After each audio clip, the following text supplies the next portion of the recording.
ma ogid guushu inta ay ku soo jirto ee haraagsan waqtiga. Tani waa sheekada ninkii u dhabar adeegay guusha.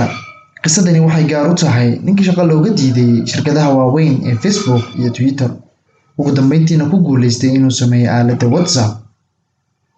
Tani waa qisada Brian Acton. Brian wuxuu takhasuskiisu ahaa cilmiga computer engineering. Brian ayaa ahaa shaqsi hibe iyo hal abuur wanaagsan u leh shaqadiisa. 1990kii wuxuu u shaqayn jiray shirkadda Apple, wuxuuna u qaabilsanaa tijaabada wax soo saarka shirkadda Apple. Sidoo kale wuxuu la shaqayn jiray shirkadda Adobe System.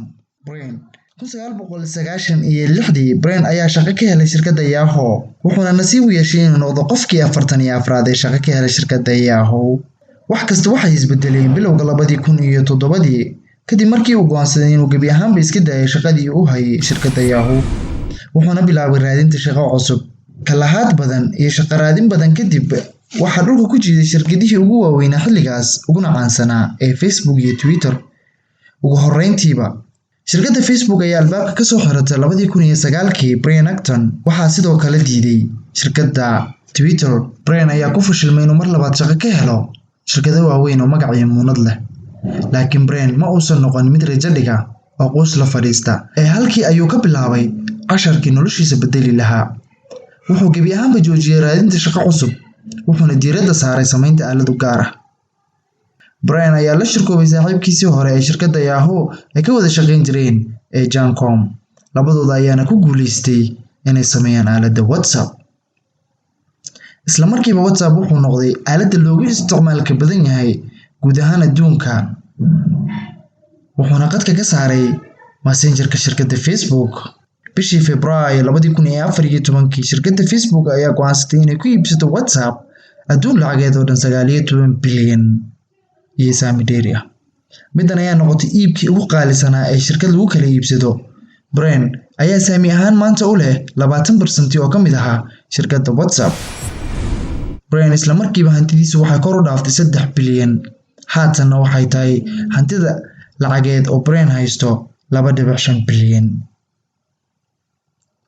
Brian ayaa ka mid ahaa 800 qof ee ugu hantida badan dunida maanta, halka uu ka mid yahay 120 shakhsi ee ugu lacagta badan gudaha dalka Mareykanka. Bal ka soo qaad haddii uu niyad jabi lahaa Brian markii shaqada ay u diideen shirkadihii ugu caansanaa xilligaas ee Facebook iyo Twitter, ama uu iska joogi lahaa shirkadiisa Yahoo oo uuna ka soo tagi lahayn. Maanta ma ayna haysanin aaladda WhatsApp ee sahashay kale. Brian ayaa haatan ah mulkiilaha Signal. Signal ayaa u shaqeysa sida WhatsApp, waxaana aad u isticmaala suxufiyiinta iyo shakhsiyaadka u dooda xuquuqul insaanka. Brian qisadiisu ayaa ina baraysa cashar muhiim u ah nolosheena. casharkaas oo ah haddii aad rabto inaad guuleysato waa inaad u dhabar adeegtaa. haddii aad rabto inaad meel gaadho waa inaad u dadaashaa. ma ogid adigu mustaqbalku waxa uu kuu kaydinayo, ee marna ma ha noqon mid niyad jaba. waxaa laga yaabaa berri inaad hesho waxaa maanta aad haysato wax ka badan. halkan waxaa ka mahmaahay Adolf Hitler.